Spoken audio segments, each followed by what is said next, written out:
محترم سامعین، bath room جانے سے پہلے ہر انسان کو چاہیے کہ 7 باتوں کا خاص طور پر خیال رکھیں۔ یقیناً زیادہ تر لوگوں کو دیکھا گیا ہے کہ وہ یہ 7 غلطیاں کر بیٹھتے ہیں۔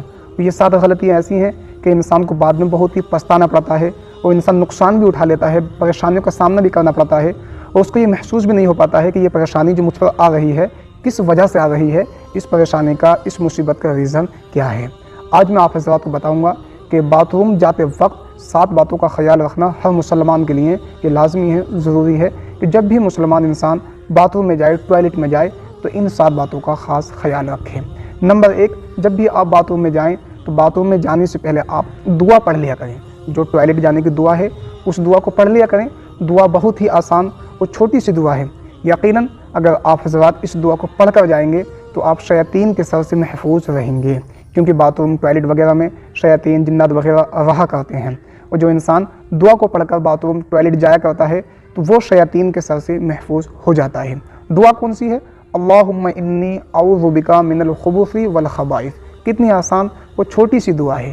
یقیناً اگر آپ حضرات یاد کرنے کے لیے بیٹھ جائیں 2-4 منٹ میں اس دعا کو آپ پڑھ سکتے ہیں، اتنی آسان دعا ہے۔ نمبر 2، جب بھی آپ باتھ روم جائیں تو سر ڈھک کر جایا کریں۔ دیکھا جاتا ہے کہ لوگ جلد بازی میں باتھ روم جاتے ہیں اور سر ڈھک کر نہیں جایا کرتے، ننگے سر ہی ٹوائلٹ میں چلے جاتے ہیں۔ تو خیال رکھیں جب بھی آپ ٹوائلٹ میں جائیں تو سر ڈھک کر جائیں، کیا تو رومال سے اپنا سر ڈھکیں یا پھر ٹوپی لگا کر ٹوائلٹ کے اندر چلے جائیں۔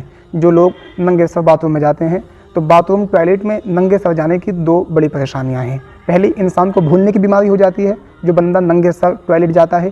دوسری، بال جھڑنے کی بیماری بھی اس کو ہو سکتی ہے جو بندہ ننگے سر باتھ روم، ٹوائلٹ وغیرہ جایا کرتا ہے۔ اور نمبر 3، آپ حضرات یاد رکھیں کہ قبلہ کی طرف نہ تو منہ کر کے انسان کو بیٹھنا چاہیے اور نہ پیٹھ کر کر بیٹھنا چاہیے۔ یعنی پہلی بات تو یہ ہے کہ انسان کو ٹوائلٹ بنوانے سے پہلے اس بات کا خاص خیال رکھنا چاہیے کہ اس کی ٹوائلٹ کا جو منہ ہے قبلہ کی طرف نہیں ہے، یا پیٹھ تو نہیں ہوگی انسان کی قبلہ کی طرف کو۔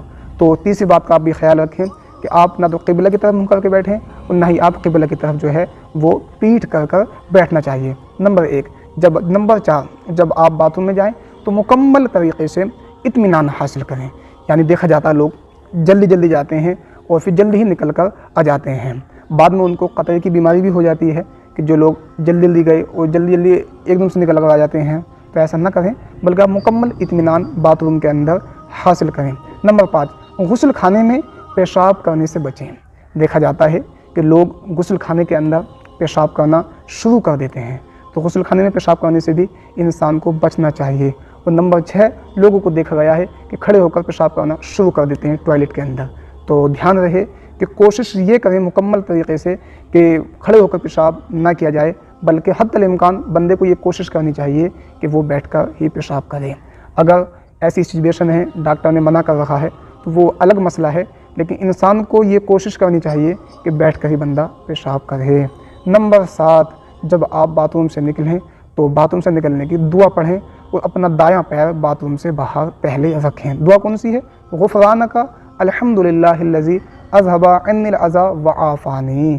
تو ان 7 باتوں کا ہر انسان کو، ہر مسلمان کو خیال رکھنا چاہیے۔ السلام علیکم ورحمۃ اللہ وبرکاتہ۔